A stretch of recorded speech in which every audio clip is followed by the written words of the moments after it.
The Prime Minister has announced she'll personally chair a taskforce designed to support Australia's struggling manufacturing sector. Julia Gillard has told the Jobs Forum in Canberra the work is urgent if Australia is to continue to be a country that invents and makes things. Andrew Robertson reports. Yep. I still work for electrical services and maintain the building and actually check the lights in your office every morning. Right. To make sure they're going. Well, it's a good thing. Thank you very much. The Prime Minister in the bowels of Parliament House providing photo opportunities for the media on her way to her second forum of the week. Jobs are more than the source of economic prosperity. They are the key to social opportunity, to community cohesion. In manufacturing, jobs are disappearing fast, bringing rare agreement between unions and employers that they're not getting a fair share of the work in Australia's booming mining areas. We know that on a daily basis, BHP, Rio Tinto, Woodside Petroleum, Exxon and Chevron deny Australian companies the opportunity to even tender on those projects. There's enormous frustration out there among businesses that they're not being seen to be given a fair go. And the Prime Minister was listening, announcing she'll head a task force to address what she called the urgency of supporting manufacturing.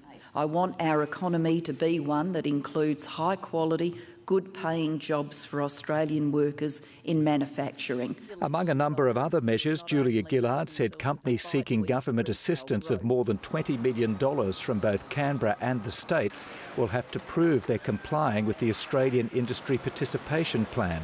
In other words, a plan for buying Australian.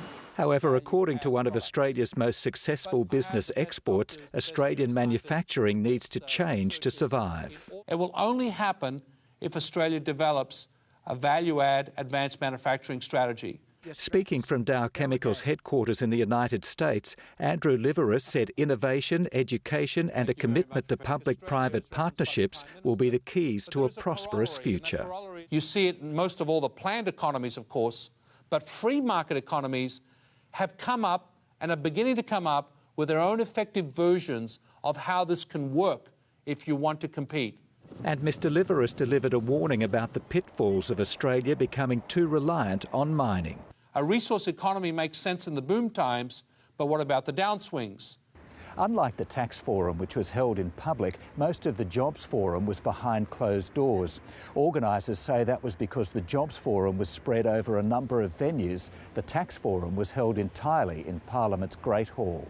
One of the most contentious issues at the Jobs Forum was the Gillard government's industrial relations policies, which employers say is costing jobs. Some new costs have been introduced on employers, particularly small businesses, and some of those costs are actually making it hard for those businesses to keep up their existing employment levels, let alone employ more people.